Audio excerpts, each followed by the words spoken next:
tremendas peleas veo yo, o discusiones o argumentos en internet, en Facebook, en todas partes, de si debemos celebrar o no debemos celebrar hoy la Navidad en diciembre, que eso es herencia de la fiesta al Dios Sol, que la fecha, que esto, que Dios no ha podido nacer en diciembre, sino que más o menos en septiembre, octubre. Entonces hay una cantidad de discusiones, pero en últimas, algún día tú y yo tenemos que escoger para recordar y celebrar. Amén. Y lo importante es hacerlo con un corazón correcto y un enfoque correcto. Y es bueno entender primero por qué nació. Entonces vamos a hacer algo cortico y rápido, porque en últimas, hasta los que no creen en Jesús, por lo menos en este lado del continente, tienen que escribir en sus cheques 2019.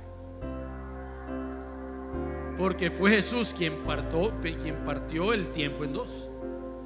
Y entonces puede ser lo que sea, puede ser musulmán, puede ser chino, pero si haces un cheque, te toca poner 2019. Y el otro mes 2020. Te guste o no te guste. Nadie más tuvo ese poder y esa capacidad. Pero entonces, ¿cuál es el orden y por qué resultó naciendo Jesús? Vamos primero a Gálatas 3:19. Y primero tenemos que entender que antes de Jesús estuvo la ley. Entonces vamos a leer Gálatas 3:19.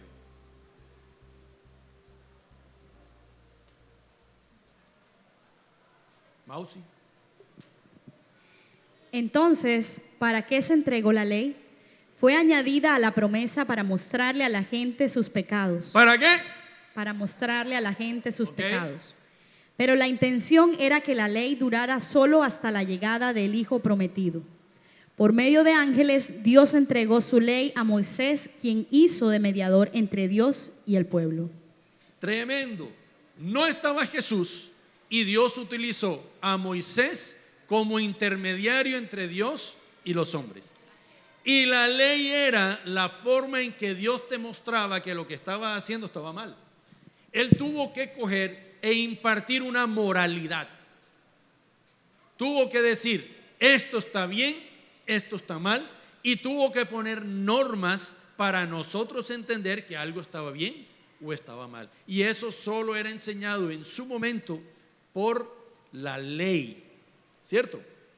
Y en medio de ese periodo en el que la ley gobernaba, fue profetizado Jesús.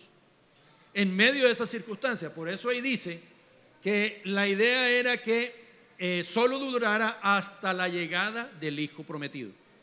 Entonces, en medio de todos esos años de ley, fue anunciado Jesús. ¿Y cómo fue anunciado Jesús? Vaya conmigo a Isaías 9, del 6 y 7. Pues nos ha nacido un niño, un hijo se nos ha dado.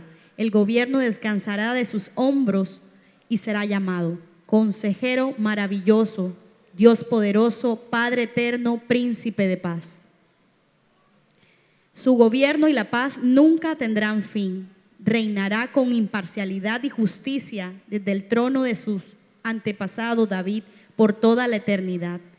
El ferviente compromiso del Señor de los ejércitos celestiales hará que esto suceda. Esa es la guerra espiritual de Dios, el ferviente compromiso.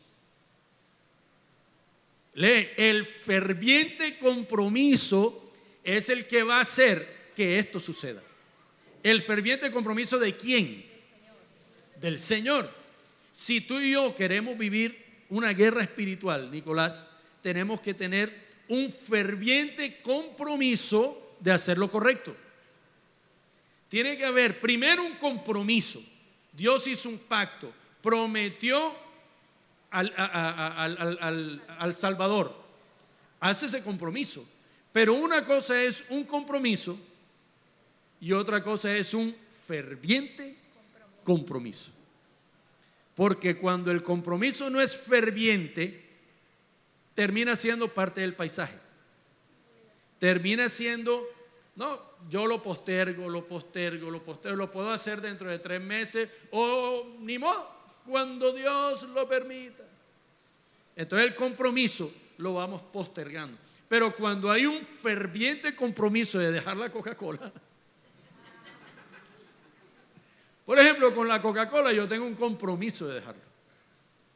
Pero no es ferviente. Exacto, Ricardo conmigo no tenemos un ferviente compromiso, sino tenemos el compromiso de algún día dejarlo. De pronto un ferviente compromiso es cuando el médico nos diga, hey, el azúcar está disparado. Así es. Entonces ahí ya se vuelve un ferviente. No sé si ferviente, pero de pronto un desesperado compromiso. Porque resulta que muchas veces tú y yo hacemos las cosas. Nuestro compromiso a veces es fuerte por 2 cosas. O porque nos está persiguiendo algo, o porque tenemos un deseo ardiente de lograr algo. Esas 2 cosas son las que nos mueven a comprometernos. Si a ti te están correteando para que les pagues y te corretean y te van a patear la puerta, tú tienes un ferviente compromiso de buscar lo que sea para pagar.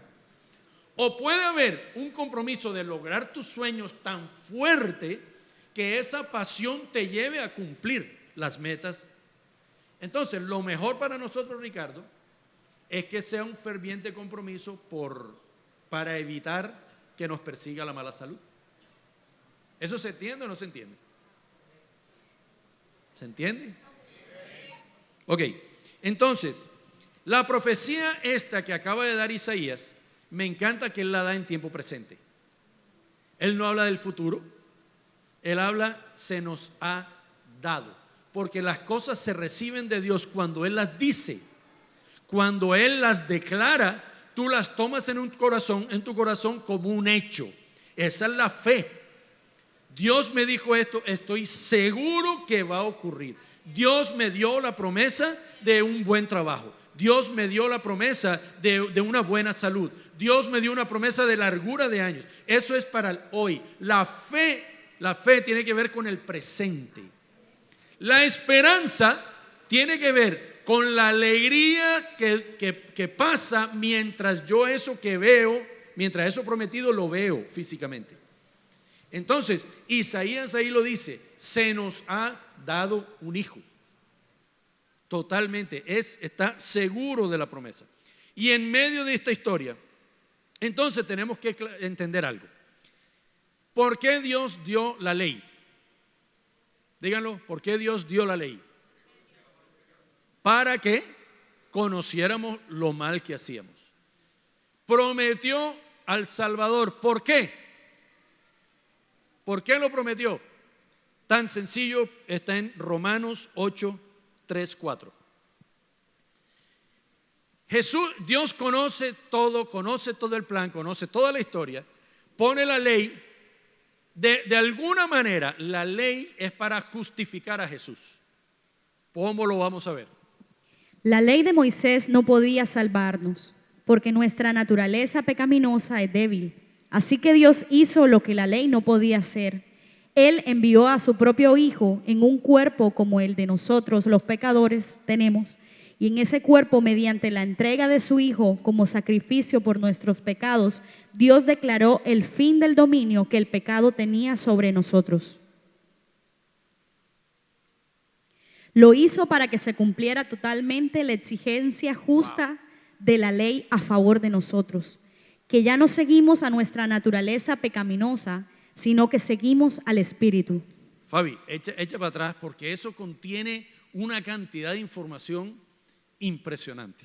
La ley de Moisés no podía salvarnos. Podía darnos información de lo correcto y lo incorrecto, pero eso es diferente a la capacidad de salvarnos. Dice, porque nuestra naturaleza pecaminosa es débil. Así que Dios hizo lo que la ley no podía hacer. Interesante aquí cuando dice, mandó a su propio Hijo en un cuerpo como el que nosotros tenemos. O sea, igualito, con las mismas tentaciones, las mismas fortalezas, pero también las mismas, tal cual. Nosotros a veces queremos poner a Jesús, no, pero es que Jesús es Dios. No, Señor, Jesús era hombre. Presionado por las mismas circunstancias que tú y yo fuimos presionados. Inclusive la Biblia dice que fue tentado en todo. Todo que es. Usted no se imagine la mayor perversión, pero lo que tú te puedas imaginar como lo peor, en eso fue tentado Jesús. Fue tentado en todo. Y dice, sigue, lo hizo para que se cumpliera totalmente la exigencia justa de Dios. Dios nunca va a violar sus propias normas. Dios nunca va a violar su justicia. Dios nunca va a decir, bueno, entonces más bien no, dejemos esto así y saltemos. No, Él siempre va a cumplir lo que promete y va a construir para edificar sobre lo que Él quiere que edifiquemos. ¿Estamos? Entonces, ¿por qué nació Jesús? ¿Para qué se dio la ley? Para que nosotros, los de la época, no tú y yo, para que los de la época comprendieran el bien y el mal, lo que estaba bien, lo que está mal. ¿Por qué prometieron a Jesús? Porque se sabía que la ley no podía cumplir lo que Jesús sí podía cumplir. ¿Estamos de acuerdo? Ahora, entonces, ¿para qué vino? Ya entendemos por qué fue la ley, por qué nació Jesús, pero otra cosa es ¿para qué nació Jesús? Es otro punto. Mateo 5:17.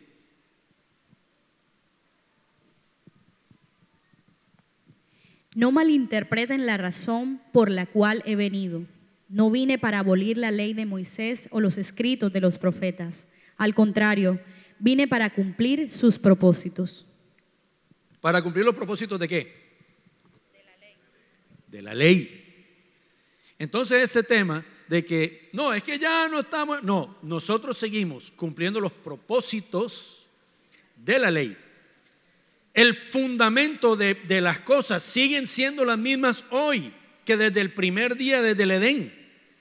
La esencia sigue siendo la misma. Pero nosotros, ¿en qué nos confundimos? Nosotros confundimos la actividad de la ley y nos enfocamos en la actividad y no en el espíritu de la ley. Te pongo el ejemplo. Hace como un mes me enfrasqué en una discusión con alguien. Aquí no vamos a hablar de corrupción o no corrupción. O sea, no hablemos de las interpretaciones de por qué pusieron una cosa. Pero estábamos hablando de las benditas cámaras de fotomulta.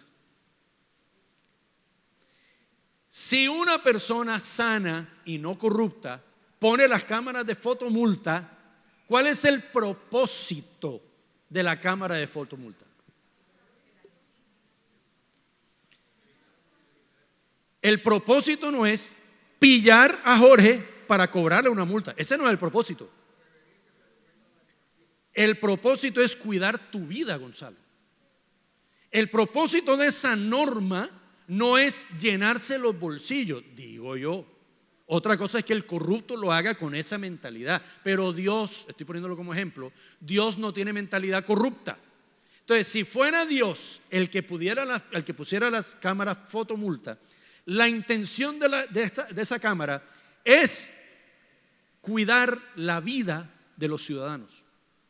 Otro ejemplo, ¿para qué te mandan a poner y te obligan a poner el cinturón de seguridad? O para llenar las arcas del Estado con los recursos de las infracciones. Tú y yo tenemos un problema. Si nos montamos al carro en una ciudad donde no multan por el cinturón de seguridad, probablemente no nos lo ponemos. Estoy poniendo un ejemplo. Nos lo ponemos ahora que estamos habituados. Pero antes, es más, yo he visto gente que se pasa el cinturón y no le hace clic. ¿O ustedes no lo han visto? Muchos taxistas tienen dañado el aparatico, pero andan con el cosito puesto aquí y el chocolo metidito en la silla. Escucha, debajo de la pierna. Ellos no entienden el propósito de la ley. Ellos creen que no, es que nos quieren es marranear. para que no me prime. Ese es el problema que tenemos. Confundimos la ley con el propósito de la ley.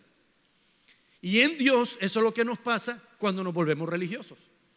Confundimos las actividades dentro de la ley y entonces miramos el arete, miramos el maquillaje, miramos el vestido, miramos que si camino así, que es la Navidad, peleamos por la Navidad, peleamos por de cuánta cosa, porque nos enfocamos en la actividad de la ley y no en el espíritu de la ley. De qué quería corregir la ley, qué quería hacer la ley. Y entonces, si nosotros analizamos cuántas leyes, entre comillas, violó Jesús, esta discusión sería eterna. Porque Jesús trabajó en el día en que la ley decía que no se podía trabajar. Arranca por ahí. Jesús permitió que lo llamaran rey y eso no se podía. Entonces, ¿cuál sería la discusión, Isaac? La forma de la ley versus el espíritu de la ley. El tema del día de descanso. No metamos por ahí porque no terminamos. Pero si miramos en Romanos,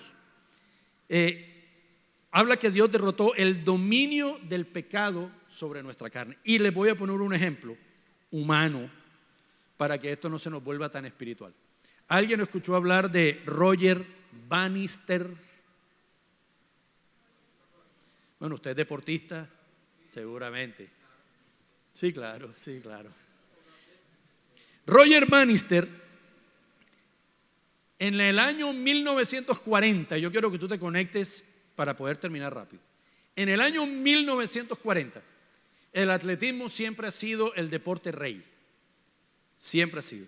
Y resulta que en ese tiempo nadie había logrado correr 1.600 metros en menos de 4 minutos. Una milla en menos de 4 minutos. Nadie lo había logrado. Lo habían intentado de múltiples formas y además la ciencia de la época ya había declarado y decretado que era imposible, que el ser humano no tenía la resistencia y capacidad para sostener un promedio de velocidad durante una milla sin desplomarse y quebrarse. La ley había dicho, Mausi, es imposible que tú llegues a los tonos de por allá de arriba, porque las cuerdas bucales no están hechas para eso.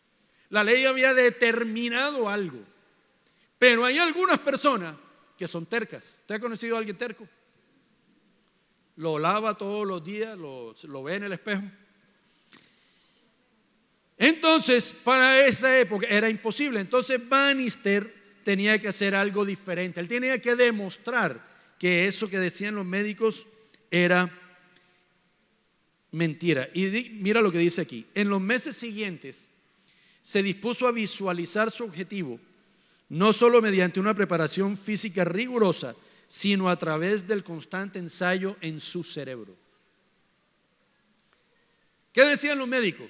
Que físicamente no se podía. Entonces él no trabajó tanto la parte física, sino que empezó a trabajar más bien su estructura mental. ¿De acuerdo? Y resulta que llegó a la pista y lo hacía con tanta intensidad que él quería crear una química en su cuerpo que le diera un plus al correr. Escucha esto, intensificó el entrenamiento, lo aumentó y usó a sus compañeros de equipo como marcapasos. Entonces, ¿qué hacía? Decía, bueno, Ricardo, tú los primeros 200 metros tú vas marcando a este paso. Como él se va a cansar, apenas terminé esos 200 metros, entra Humberto a marcarle el paso. Él se iba a fijar en los que iban marcando el paso delante de él, ¿de acuerdo? Para él mantener un ritmo sostenido. Cuando llegó a la última vuelta, iba en 3 minutos. Le quedaba la última vuelta para hacerla máximo en 59 segundos.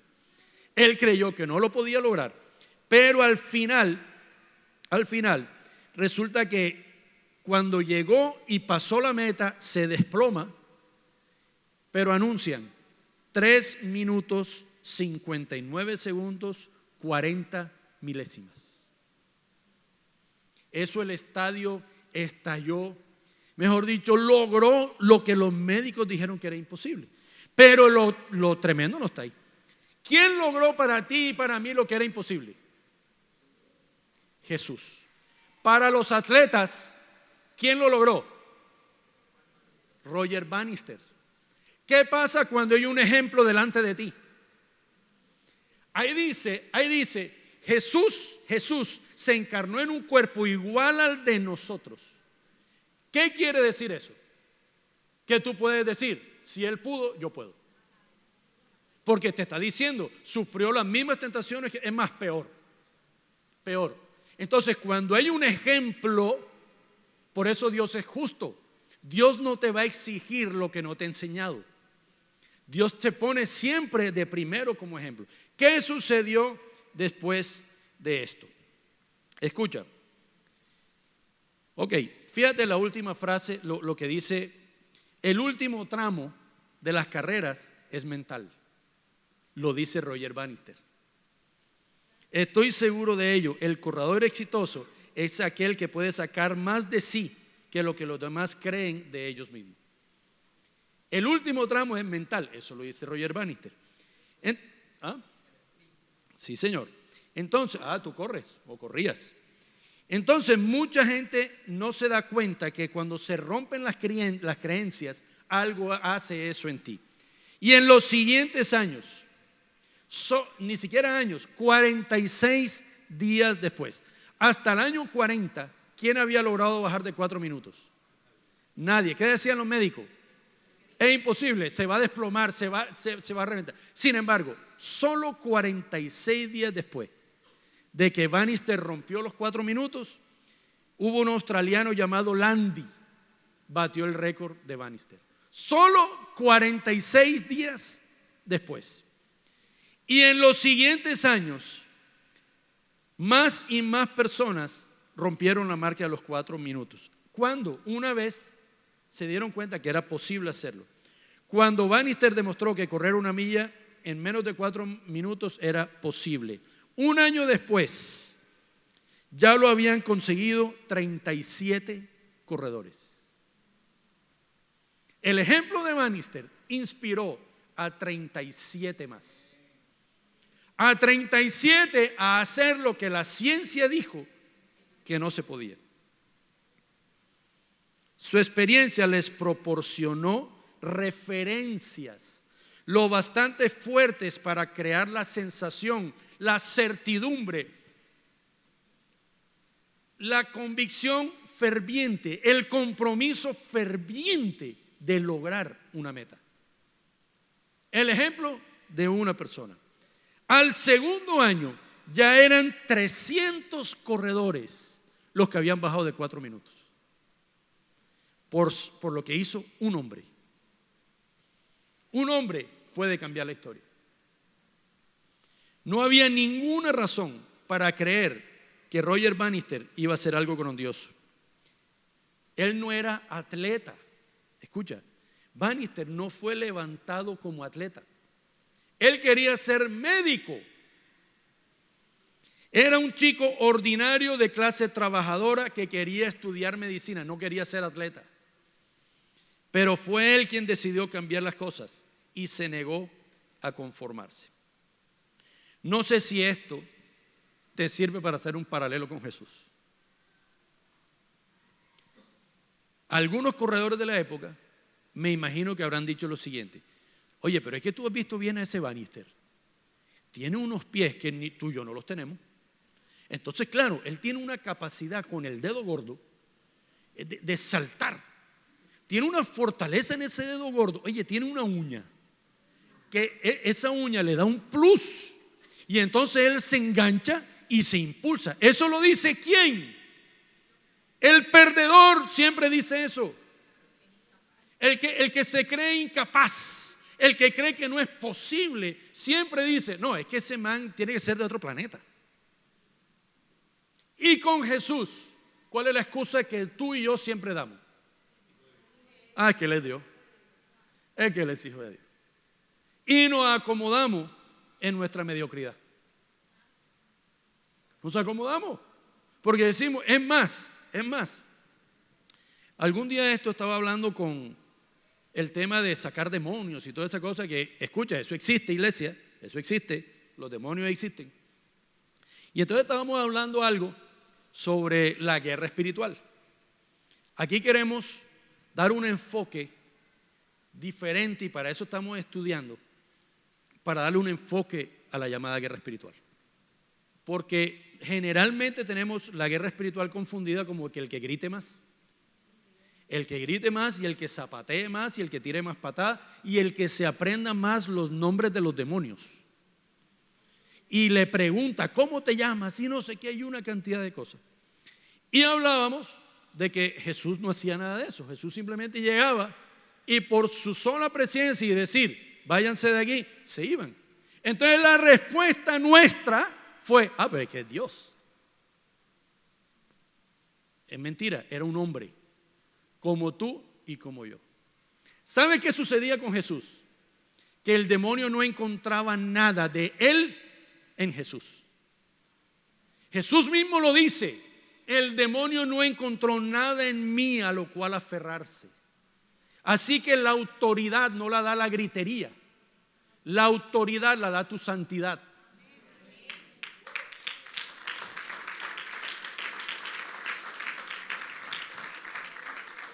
Entonces, en esa conversación también decíamos, no, pero es que hay que orar y compasión. Y yo le digo, espérate, cuando sus discípulos no pudieron sacar al demonio, ¿qué estaban haciendo ellos? Estaban orando, gritando, pataleando, tirando patas. Ya le habían adivinado todos los nombres de los demonios y sin embargo no salían. Sin embargo, Jesús le dijo, eso solo sale con ayuno y oración. Quiere decir que hay otro tipo de oración que no es la gritería. Hay otro tipo de oración que tiene poder, y es la oración del justo. Pero tú eres justo, entonces espérate, únele a la justicia de Dios, únele tu santidad. Entre menos tú tengas del diablo en ti, más autoridad tú tienes sin abrir la boca. Escucha, el diablo te conoce y el diablo sabe qué hay de él en ti. Sencillo, ¿por qué? Porque él te ve lo que tú haces cuando nadie te ve. Una frase, yo espero que usted la anote. Imagínense que a usted le dieran una impunidad por 24 horas. Jennifer, anótate, a ti que te gusta así. Jennifer, Dios te dijera esto. Jennifer, te doy 24 horas para hacer lo que quieras y no es pecado. O sea, no importa lo que tú hagas, Jennifer, no te lo cuento como pecado.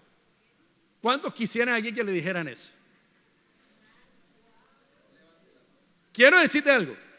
Lo que tú hagas en esas 24 horas, lo que estás pensando que tú harías, eso es lo que tú tienes del diablo en ti.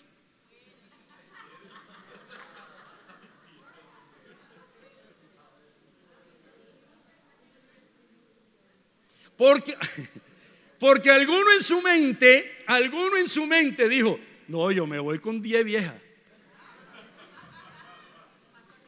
Alguno dijo, uy, yo me meto al banco, no es pecado, yo robo. Esas 24 horas. Bueno, eso es lo que el diablo tiene en ti. Lo que tú tienes del diablo en ti. Entonces tú deberías, si Dios te diera la impunidad de que no es pecado, tú deberías seguir haciendo lo mismo que haces hoy. Si tú cambias, quiere decir que tú estás haciendo las cosas por ley y no por gracia.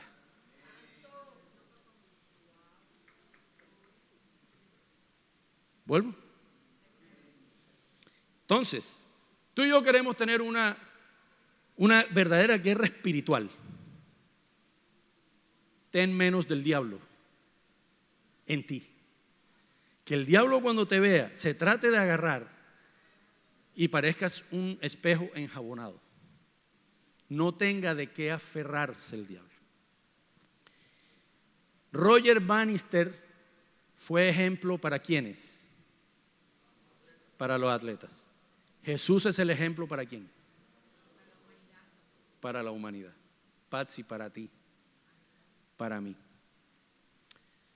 Cuando tú y yo dudamos de eso, estamos negando la Navidad. Cuando nos distraemos peleando por fechas, estamos negando la Navidad. Estamos negando el propósito de las cosas. Tú sabes que yo te puedo. Alguna vez escuché a un pastor diciendo una vulgaridad, pero así, una vulgaridad así, una cosa. Y yo le digo, pastor, contestó el teléfono de una forma grotesca. Y cuando yo le pregunto, ven acá, explícame las malas palabras, y me dice, Lucho, las malas palabras no existen. Existen las malas intenciones. La ley que te dice que hay una mala palabra. Dios que te dice hay malas intenciones. Una cosa es la forma enmarcada en sílabas y letras, y otra cosa es el espíritu con el que tú las pronuncias.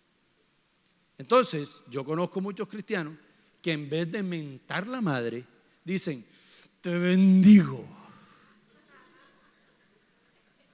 La ley que dice, oye, lo bendijo. Dios que dice, le mentó la madre. Claro, no nos engañemos. Entonces aparentamos, entonces una cáscara linda. Y yo voy, Dios te bendiga, hermano. Y por dentro, y que para fregar esa vieja que no es. Eso no es. Eso no es. Y entonces después, siendo chismosos, siendo no sé qué, pretendemos ir a sacar demonios. Oye, saca el demonio que tienes primero dentro de ti.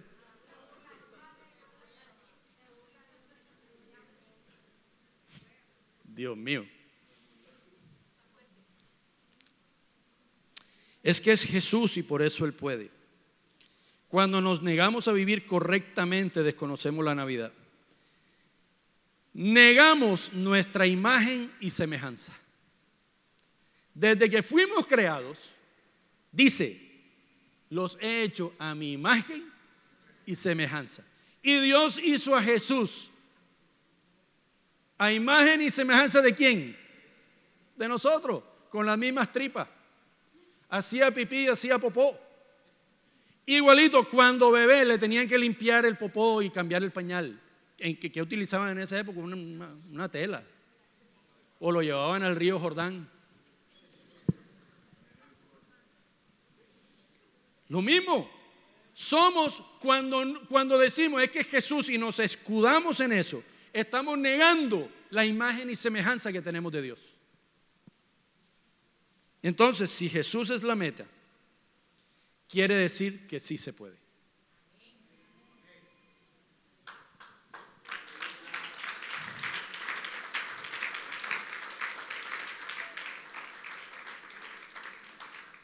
Quiere decir que sí se puede. Y tenemos un alto reto por delante, conocer a Jesús. Algunos están locos por conocer la ley. Pues sigue conociendo la ley. Pero es que en Jesús, solo con 2 versículos cumplió toda la ley. Ámate a ti como a ti mismo. Y ámate. Ama a Dios, ámate a ti y a los demás como a ti mismo. Solo con eso Jesús cumplió toda la ley.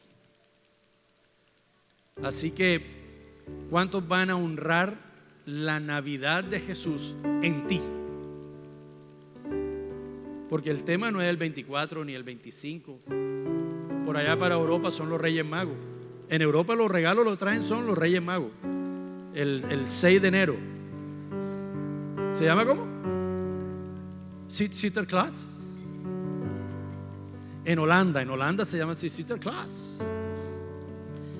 Bueno, el idioma de ellos un poquito más, Sinterklaas. Pero es hora de que nosotros honremos la Navidad de Jesús que hay en ti. Y si la hemos deshonrado por 10 años, no importa, Él sigue estando ahí. Y celebra una nueva Navidad, un nuevo entendimiento, ley o el propósito de la ley.